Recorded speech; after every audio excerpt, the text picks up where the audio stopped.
Merci beaucoup. Je pense que les travailleurs de Dakarna sont aujourd'hui dans un désarroi. Nous ne savons pas à quel sein se vouer. Pourquoi? Parce que nous avions un avenant de 8 mois que l'État du Sénégal avait donné à la concession, donc pour que le cahier de charges puisse être élaboré et qu'on puisse lancer l'appel d'offres. Mais à notre grande surprise, nous tirons vers la fin donc, de ces 8 mois-là et qu'il n'y a pas de cahier de charges. Plus, encore mieux, les travailleurs ne sont pas impliqués, ne sont pas consultés pour participer en tout cas à l'élaboration de ce cahier de charges-là, pour que nos revendications soient prises en compte.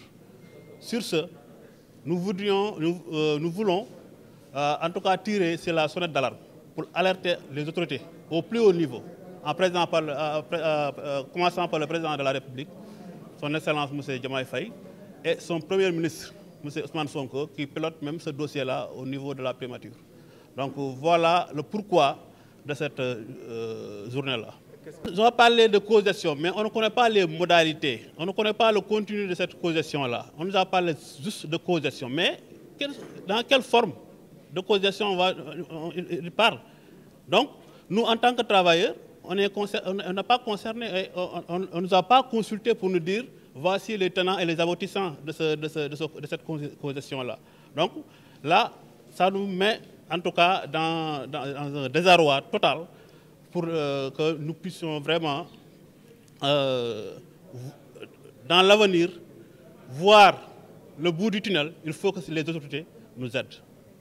Ce que l'UNSAS compte faire, c'est de demander à la plus haute autorité, en tout cas une clarification de la situation actuelle. Mais je voudrais auparavant rendre un hommage au président de la République. C'est lui qui avait annulé le contrat jugé scandaleux qu'on avait attribué aux Turcs, aux États Dakar Naval, rendre à César ce qui appartient à César. Si nous sommes là présents pour parler de cette situation, nous le devons au président Diomaye. Il ne faut pas se le cacher. Donc, si nous en sommes arrivés à ce niveau, il est également inquiétant, irritant. 8 mois d'avenant, nous en sommes encore au point de départ.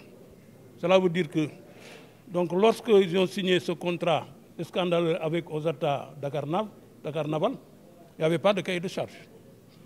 Si nous en sommes ici actuellement, c'est qu'ils nous parlent de cahier de charge qui n'existe pas pour l'instant. C'est pourquoi ils proposent, au lieu de proroger l'avenant, au nouvel avenant, ils disent du point de vue juridique ce n'est pas faisable. Ce qu'ils proposent, c'est un argument logique, la cogestion, qui est un principe de la participation des salariés dans la gestion d'une entreprise. Voilà comment nous apprécions en tout cas cette proposition. S'il s'agit de ça, il faut un protocole qui soit établi de commun accord, que toutes les parties prenantes signent ce projet de protocole d'accord.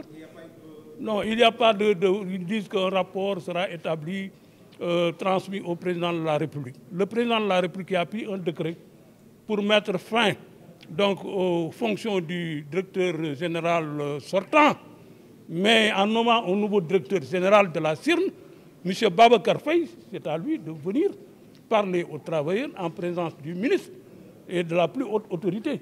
C'est comme ça que nous le concevons. Mais celui qui a déjà, en tout cas, été remplacé par décret du président de la République, il n'a plus d'acte à prendre. C'est notre sentiment. Maintenant, on demande une clarification, que l'autorité nous dise que nous l'avons prorogé encore le temps qu'il termine, en tout cas, le processus. Si c'est établi comme tel et qu'on parle de repositionnement stratégique de la CIRN dans le processus, oui, il faut discuter des modalités, comme il a dit, parce qu'il y a un imbroglio juridique, juridico-politique. Nous ne comprenons pas, donc la position de l'UNSA, c'est de demander des clarifications aux plus hautes autorités de ce pays. Le président de la République.